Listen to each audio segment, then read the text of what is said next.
Rabbil Alamin, telah selesai kita membaca zikir harian kita, yaitu pembacaan Ratib Al-Haddad.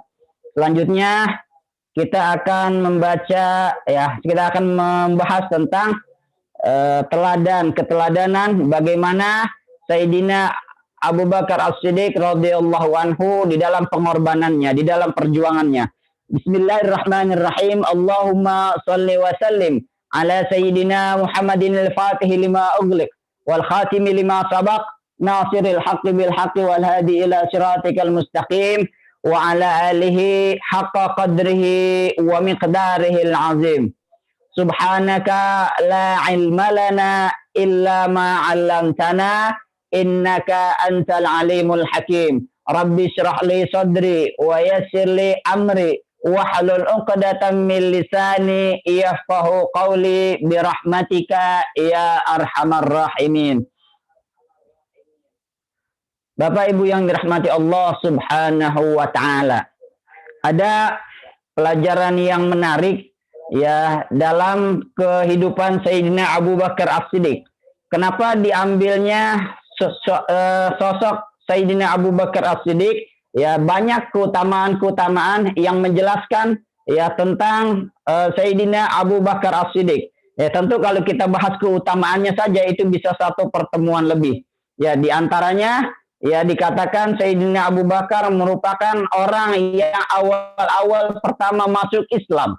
Itu gelar As-Siddiq dikatakan berkaitan dengan peristiwa Isra Mi'raj yang sebentar lagi akan kita rayakan sebentar lagi di bulan Rajab ini. Dikatakan itu salah satu keutamaannya. Dikatakan juga banyak hadis-hadis yang menjelaskan Rasulullah memuji tentang Sayyidina Abu Bakar As-Siddiq Di antaranya di Al-Qur'an juga disebutkan di dalam surah At-Taubah, yaitu a'udzubillahi minasyaitonirrajim, bismillahirrahmanirrahim, was-sabiqunal awwaluna minal muhajirina wal ansar walladzina taba'uuhum bi ihsan radhiyallahu anhum wa radu anhu wa 'adda lahum jannatin tajri min tahtiha al-anhar khalidina fiha abada dzalikal fawzul 'azim. Ini memang tidak disebutkan secara rinci namanya. Memang kalau kita cari di dalam Al-Qur'an nggak ada nama Abu Bakar Siddiq, nggak ada. Tetapi ayat ini menurut para mufasir menjelaskan tentang keutamaan Sayyidina Abu Bakar As-Siddiq karena beliau orang-orang yang pertama masuk Islam. Wasabiqunal awwalun, dikatakan orang-orang yang lebih dulu, yang duluan masuk Islamnya, minal muhajirina wal ansar, daripada kaumnya muhajir, orang-orang Mekah, dan juga kaum ansar, orang-orang Madinah, walladzina taba'uhum, dan orang-orang yang mengikuti mereka, yaitu para tabi'in, generasi setelahnya yang mengikuti para sahabat yang masuk Islam lebih dahulu, biihsanin, dengan baik, radhiyallahu anhum, maka Allah Subhanahu wa taala meridhai mereka. Waradu anhu, dan mereka juga ridha kepada Allah. Wa 'adda lahum jannatin tajri min tahtiha al-anhar. Maka dengan itu Allah Subhanahu wa taala menjanjikan kepada mereka, yaitu orang-orang yang masuk surga lebih dulu dan yang mengikutinya, apa yang Allah janjikan? Jannatin tajri min tahtiha al-anhar, yaitu surga yang mengalir di bawahnya sungai-sungai, yang mana khalidina fiha, mereka semuanya kekal di dalamnya abada, selama-lamanya. Dzalikal fawzul azim, itulah kemenangan yang besar, itulah kebanggaan, suatu kemenangan yang besar. Ini adalah pujian kepada Sayyidina Abu Bakar As-Siddiq, sebab beliau adalah orang yang pertama-tama masuk Islam. Sebetulnya banyak lagi hadis yang menjelaskan tentang keutamaan. Itulah kenapa beliau merupakan orang yang ditunjuk sebagai penggantinya Rasulullah ketika Rasulullah menjelang wafatnya. Itu karena keutamaan-keutamaan beliau. Dikatakan juga setelah wafatnya Rasulullah, beliau yang menjadi khalifah Amirul Mukminin setelah itu juga berkat atas pertimbangan para sahabat dan yang lainnya. Ini tentu bukan dengan suatu alasan, bukan dengan nepotisme dan lain sebagainya, tetapi karena keistimewaan, keutamaan Sayyidina Abu Bakar yang bisa menggantikan, yang dinilai patut dan layak menjadi Amirul Mukminin. Kali ini kita akan membahas beberapa ayat yang menjelaskan pengorbanan beliau, Sayyidina Abu Bakar As-Siddiq. Pertama, di dalam juz amma itu dijelaskan di dalam surah Al-Lail. Mungkin Bapak Ibu sudah hafal ya di ayat-ayat terakhirnya. A'udzubillahi minasyaitonirrajim. Bismillahirrahmanirrahim. Wa sayyujannabuhal atqa alladzi yu'ti malahu yatazakka wa ma li ahadin indahu min ni'matin tujza illa ibtigha'a wajhi rabbihil a'la wa la sawfa yarda. Shadaqallahul azim. Ini ayat emang gak ada nama Sayyidina Abu Bakarnya, enggak disebutkan sama sekali. Tetapi ayat ini turun asbabun nuzulnya menjelaskan tentang Sayyidina Abu Bakar As-Siddiq. Wa sayyujannabuhal atqa, ya, dan kelak mereka akan dijauhi, ya. Siapa yang dijauhi? Orang-orang kafir itu dijauhi apa? Al-atqa, yaitu orang yang paling takwa di antara mereka akan dijauhi dengan orang-orang yang kafir, yang menentang Islam dan lain sebagainya. Alladzi yu'ti malahu yatazakka. Orang yang bagaimana yang lebih takwa itu? Alladzi, yaitu orang yang yu'ti malahu, memberikan hartanya, yatazakka, untuk membersihkan dirinya, membersihkan jiwanya dari dosa-dosa.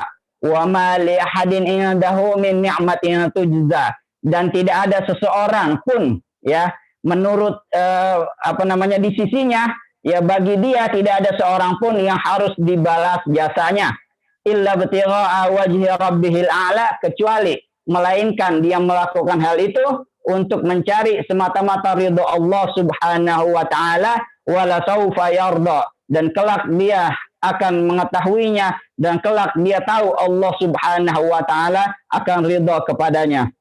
Mohon maaf, saya minum dulu, kering mulut saya. Alhamdulillah. Ini asbabun nuzulnya dijelaskan di dalam kitab tafsir Ibnu Katsir. Jadi ayat ini turun, ya, berkenaan dengan Sayyidina Abu Bakar. Jadi dulu Sayyidina Abu Bakar As-Siddiq ketika membebaskan orang-orang lemah, membeli budak, itu beli budaknya yang paling murah. Bukan yang paling murah, yang mahal, tetapi orangnya yang paling lemah. Ini beli budak banyak, ngabisin duit banyak, tetapi yang dibebasin budak-budaknya yang cemen, budak-budaknya yang menurut penilaian orang itu nggak ada nilainya. Ngapain sih beli budak yang nggak ada tenaganya gitu kan? Sampai-sampai orang-orang, ya, sampai-sampai bapaknya Abu Quhafah itu nanya, wahai Abu Bakar, kenapa ente beli budak? Kau belinya yang lemah, orang yang kurus, yang cemen-cemen, beli budak. Beli itu budak yang keker gitu, yang bisa, yang ada tenaganya, yang kuat, biar ada manfaatnya, kan begitu. Ya, tetapi apa kata Sayyidina Abu Bakar? Ya, ini luar biasa teladannya, pengorbanannya ini yang luar biasa. Ya, itu kata Sayyidina Abu Bakar, saya membeli budak yang lemah. Saya membeli orang-orang yang lemah untuk saya bebaskan, ya, untuk saya merdekakan. Tujuannya bukan untuk saya pribadi, bukan untuk dia bekerja untuk saya. Tetapi kata Sayyidina Abu Bakar, saya berharap kelak Allah Subhanahu wa taala akan membebaskan saya juga sebagai orang yang lemah.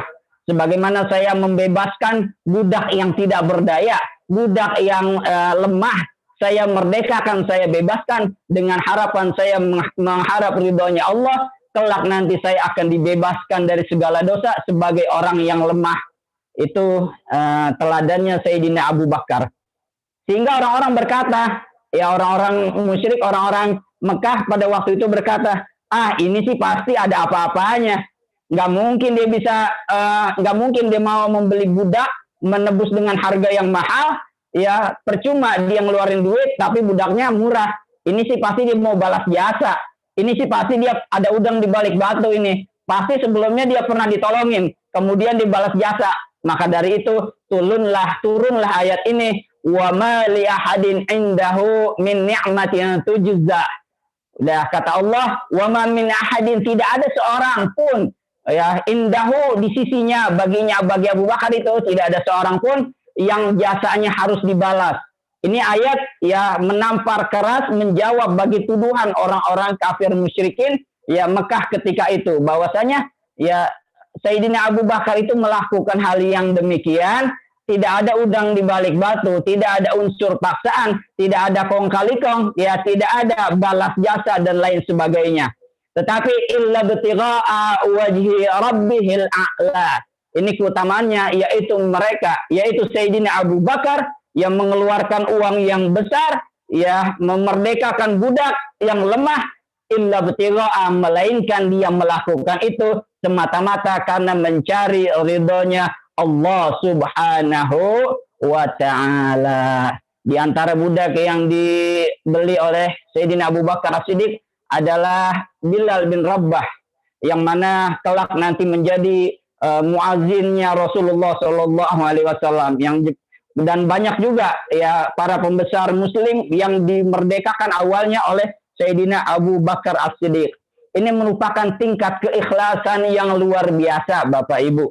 Ya kalau kita misalnya ya ada teman kita orang kaya nggak punya duit.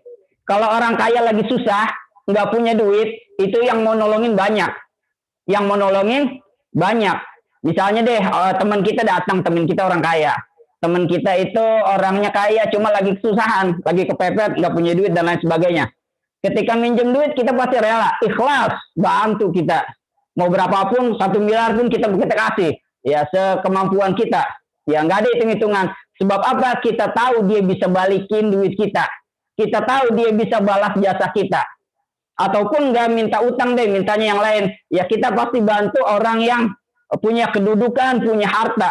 Sebab apa? Kita masih ada jaminan buat diri kita. Harta kita bakal kembali. Atau mungkin kita merasa aman. Sewaktu-waktu saya ada di bawah juga, dia bisa bantu saya. Sewaktu-waktu saya lagi nggak punya duit, saya bisa minjem sama dia. Itu kalau kita minjem sama orang kaya. Tetapi kalau sama orang miskin, ini luar biasa. Ini teladannya di sini. Kalau orang miskin datang sama kita minta minjem duit misalnya, itu kita minjemin, itu lebih besar lagi pengorbanannya. Sebab apa? Kita belum tentu itu orang bisa balikin duit kita, kan begitu. Itulah mengapa ya menolong orang-orang yang lemah yang nilainya begitu besar. Sebab apa? Itu tidak ada nilai balas jasanya. Sebab kalau kita nolongin orang yang lemah, belum tentu kita mengharapkan orang itu melakukan baik kepada kita. Misalnya kita nolongin fakir miskin, yang kira-kira orang itu nggak bisa balas jasa kita. Orang miskin nggak punya apa-apa, kita tolongin. Masa iya kita mau berharap suatu kelak saya juga nggak butuh duit, saya mau minjem ke dia, kan nggak mungkin. Itulah luar biasanya ikhlasnya pengorbanan Sayyidina Abu Bakar As-Siddiq. Artinya apa? Bapak Ibu yang dimuliakan Allah, ya maka dari itu teladannya adalah nilai pengorbanannya adalah kita sedekah ya tanpa melihat orang lain. Kita menolong orang yang lemah. Ya, menolong orang yang lemah itu ikhlas, tidak ada balas budi ya. Kalau kita nolong orang yang tinggi jabatannya, kita bisa aja kemungkinan dia nggak balas jasa kita, tetapi ada kemungkinan kita dipandang oleh orang itu. Kita punya kedekatan, kita mengharapkan kedekatan, kita mengharapkan kedudukan, mengharapkan jabatan dipandang oleh orang-orang yang lain. Atau mungkin juga kita ya dianggap keluarga dan lain sebagainya oleh orang yang lain seperti itu. Sementara kalau kita sedekah, kita menolong sama orang yang lemah, jangankan untuk bantu, dia sendiri nggak punya harta, nggak punya jabatan, nggak punya kedudukan, nggak punya nama di masyarakat, bukan siapa-siapa. Kalau kita bantu, itu benar-benar ikhlas. Nggak ada kita ngebantu dia, saya dekat sama dia jadi orang terkenal, nggak ada. Nggak ada pencitraan, yang nggak ada mau balas budi. Boro-boro itu saya bisa membantu, boro-boro dia bisa balas jasa saya. Dia aja buat sehari-hari sudah susah. Itulah mengapa Islam mengajarkan kita bagaimana kita membantu menolong orang-orang yang lemah. Orang-orang yang lemah di dalam Islam disebut dengan istilah du'afa, dari kata do'if. Siapa itu? Di antaranya adalah orang fakir miskin yang benar-benar nggak punya apa-apa. Ya, oleh karena itu menolong orang ya yang nggak punya kedudukan, nggak punya pangkat, nggak punya jabatan, nggak punya harta, itu nilai-nilainya sangat besar. Ya, maka dari itu sebagai Sayyidina Abu Bakar As-Siddiq yang menolong ya orang-orang seperti itu, maka pahalanya juga sangat besar. Di antaranya orang yang duafa, ada juga anak-anak yatim. Kenapa anak yatim dikatakan duafa? Kenapa mereka tergolong orang yang lemah? Karena mereka tidak ada yang melindungi, tidak ada yang menjamin, menolong. Suatu ketika anak yatim ketakutan, nggak ada yang menolong. Dari hartanya nggak punya bapak, nggak ada yang nolong, nggak ada yang belain, nggak ada yang menyokong dana dan lain sebagainya. Itulah kenapa kita diharuskan ya orang Islam diharuskan menyayangi anak-anak yatim dan juga kaum duafa yang lainnya. Ini satu teladan yang luar biasa. Ada juga teladan yang lainnya, mungkin kalau mau saya bacakan ini waktunya nggak akan cukup, yaitu ketika ya beliau menyelamatkan Rasulullah ketika dikejar oleh orang-orang musyrikin, ya beliau sembunyi di dalam gua sur ya dari kejaran orang-orang musyrikin. Ini juga sangat luar biasa pengorbanannya. Kalau pengorbanan yang tadi mengorbankan harta, ini mengorbankan nyawanya. Bukan cuma harta, tetapi nyawanya. Ketika dikejar, dikepung oleh orang-orang musyrik, ingin dibunuh, itu yang satu-satunya berani adalah Sayyidina Abu Bakar. Ada dua sebetulnya, satu lagi Sayyidina Ali. Cuma Sayyidina Ali di rumah, menggantikan tempat tidurnya Rasulullah. Itu juga pengorbanan nyawa. Salah-salah bisa dibunuh itu. Begitu juga Sayyidina Abu Bakar. Ini juga dalam pelarian menyelamatkan Rasulullah. Ini juga pengorbanannya nyawa. Luar biasa. Ini sebenarnya banyak yang ingin dibahas, dijabarkan. Tetapi berhubung waktunya kita yang sebentar, ya kiranya itu 2 poin. Yang pertama, Sayyidina Abu Bakar mengorbankan hartanya untuk orang-orang yang lemah tanpa mengharapkan sedikit pun kembali apa-apa. Yang kedua, Sayyidina Abu Bakar menyelamatkan Rasulullah dengan jiwa raganya, ya tanpa juga memperdulikan jiwa keselamatan dirinya sendiri. Subhanallah, semoga kita bisa meniru sedikit teladan ya, dari sepenggal kisah pengorbanan Sayyidina Abu Bakar As-Siddiq. Demikian yang bisa saya sampaikan. Nanti pagi besok bertemu lagi dengan saya. Paginya bertemu dengan saya dan maghribnya bertemu dengan Al-Ustaz Ahmad Fakhrul Razi. Demikian yang bisa saya sampaikan. Kurang lebihnya mohon maaf. Bila taufiq wal hidayah. Wassalamualaikum warahmatullahi wabarakatuh. Terima kasih Ustaz. Sama-sama.